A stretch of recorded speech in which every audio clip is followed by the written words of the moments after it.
Assalamualaikum warahmatullahi wabarakatuh. Alhamdulillahirrabbilalamin. Wabihi nasta'inu ala umri dunya waddin. Wassalatu wassalamu ala asrafil anbiya'i wal mursalin wa ala alihi wa sahbihi ajma'in, amma ba'du.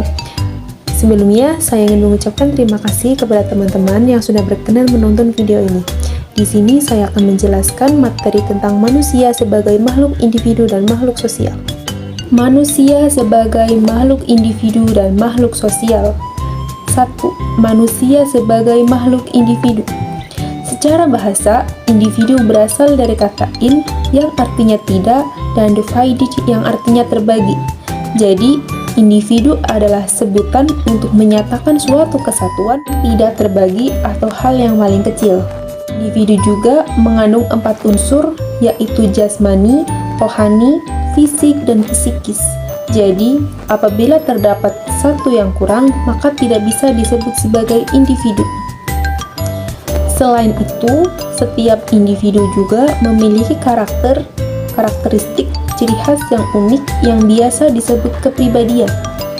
Menurut Mursyid Syu'atmaja, kepribadian adalah keseluruhan perilaku manusia yang merupakan hasil dari potensi fisik dan psikis yang terbawa sejak lahir atau karena faktor lingkungan. Faktor lingkungan di sini bisa terbagi menjadi dua, yaitu faktor lingkungan secara fisik maupun faktor lingkungan secara sosial. Faktor lingkungan secara fisik bisa berbentuk alam, sedangkan faktor lingkungan sosial adalah seperti kita berinteraksi dengan teman, dengan keluarga, dengan tetangga, ataupun yang lainnya. Yang kedua adalah manusia sebagai makhluk sosial. Manusia sebagai makhluk sosial artinya hidup dalam bermasyarakat. Meskipun dilimpahkan kekayaan, tetapi manusia tetap membutuhkan orang lain untuk mencukupi kebutuhan. Cara tentang sosial, ada juga yang dinamakan kaidah sosial.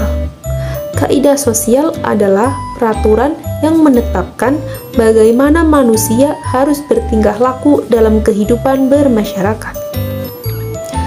Apabila seseorang melanggar peraturan tersebut, maka akan dikenakan hukuman yang dinamakan sanksi sosial. Sanksi sosial bisa berupa cemooh. Adapun macam-macam kaidah sosial, yaitu kaidah keagamaan, kaidah kesopanan, kaidah kesusilaan, kaidah adat, dan kaidah hukum. 1. Kaidah atau norma agama. Kaidah atau norma agama adalah peraturan hidup yang harus diterima oleh setiap manusia, baik berupa perintah-perintah, larangan-larangan, ataupun ajaran-ajaran yang bersumber dari Tuhan Yang Maha Esa. Contoh dari kaidah agama seperti dilarang mencuri, dilarang menipu, dilarang berbohong, dan harus rajin beribadah. Yang kedua yaitu norma kesusilaan. Norma kesusilaan adalah peraturan hidup yang berasal dari suara hati manusia. Hukuman dari pelanggaran norma kesusilaan adalah berupa penyesalan. Adapun contoh-contoh dari norma kesusilaan antara lain dilarang membunuh, harus berbuat baik, harus berlaku jujur, dan tidak boleh mencuri milik orang lain.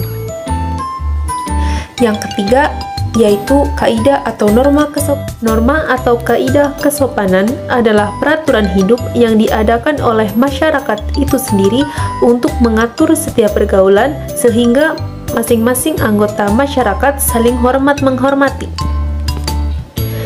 Contoh dari norma kesopanan adalah seperti jangan makan sambil berbicara.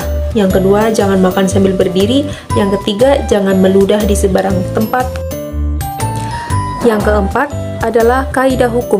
Kaidah atau norma hukum adalah peraturan yang dibuat oleh penguasa negara atau masyarakat untuk mengatur setiap orang dan berlakunya dipaksakan oleh aparat masyarakat atau aparat, sehingga kaidah hukum dapat dipertahankan.